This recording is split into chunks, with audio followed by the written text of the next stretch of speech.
सफर में मुश्किलें आएं तो हिम्मत और बढ़ती है। अगर कोई रास्ता रोके तो जरूरत और बढ़ती है। अगर बिकने पर आ जाओ तो घट जाता है दाम अक्सर। ना बिकने का इरादा हो तो कीमत और बढ़ती है। Technology and environment, benefits and downsides. आइए इसी विषय पर करते हैं कुछ बातचीत। श्रोताओं, जैसा कि हम जानते हैं कि आज के इस समय में लोग विज्ञान को ज्यादा महत्व दे रहे हैं और विज्ञान भी काफी तेजी से आगे बढ़ रहा है। पर्यावरण सुधार को बढ़ावा देने के उद्देश्य से पर्यावरण को प्रभावित करने वाले मुद्दों को समझने और संबोधित करने के लिए इंजीनियरिंग और तकनीकी दृष्टिकोणों का उपयोग है। इसमें पर्यावरण संरक्षण और पर्यावरण पर मानवीय प्रभाव के शमन के माध्यम से पर्यावरणीय चुनौतियों का समाधान करने की प्रक्रिया में विज्ञान और प्रौद्योगिकी का अनुप्रयोग शामिल है। सबसे पहले जानते हैं जल शोधन के बारे में। जल शोधन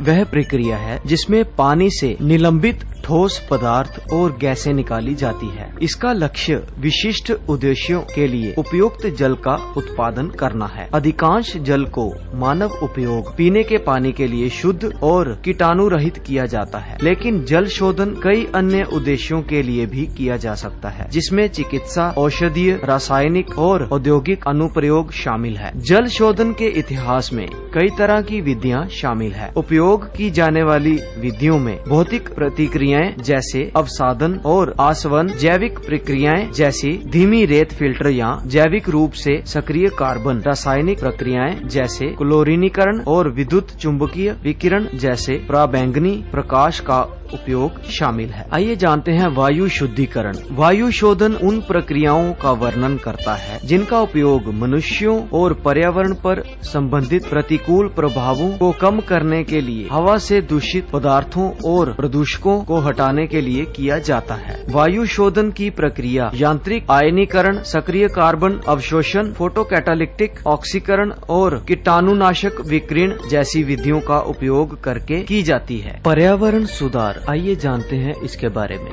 पर्यावरण सुधार वह प्रक्रिया है जिसके माध्यम से पर्यावरण की गुणवत्ता में सुधार के लिए मिट्टी, पानी और अन्य माध्यमों में मौजूद दूषित पदार्थों या प्रदूषकों को हटाया जाता है। मुख्य ध्यान पर्यावरण के भीतर खतरनाक पदार्थों की कमी पर है। पर्यावरण सुधार में शामिल कुछ क्षेत्रों में शामिल है मिट्टी का प्रदूषण, खतरनाक अपशिष्ट, भूजल प्रदूषण, तेल, गैस और रासायनिक रिवाज।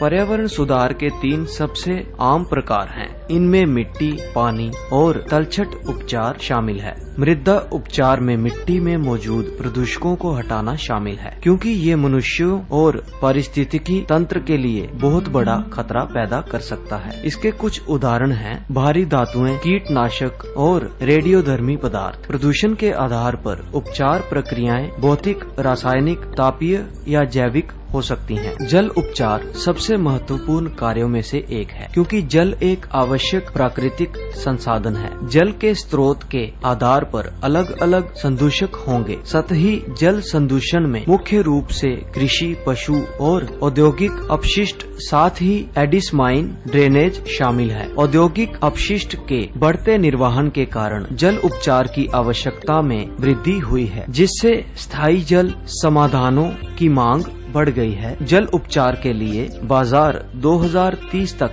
लगातार बढ़कर $19.6 बिलियन होने की उम्मीद है। तलछट उपचार में दूषित तलछट को हटाना शामिल है। ये लगभग मृदा उपचार के समान है, सिवाय इसके कि ये अक्सर अधिक परिष्कृत होता है, क्योंकि इसमें अतिरिक्त संदूषक शामिल होते हैं। संदूषकों को कम करने के लिए भौतिक, रासायनिक और जैविक प्रक्रियाओं का उपयोग करने की संभावना है, जो स्रोत नियंत्रण में मदद करते हैं। लेकिन अगर इन प्रक्रियाओं को सही तरीके से निष्पादित किया जाता है तो प्रदूषण के फिर से उभरने का जोखिम होता है। श्रोताओं, हम टेक्नोलॉजी की मदद से अपने पर्यावरण को सुरक्षित और नए तरीके से सुधार ला सकते हैं। उम्मीद करते हैं आपको हमारा आज का कार्यक्रम पसंद आया होगा। हंसते रहिए, मुस्कुराते रहिए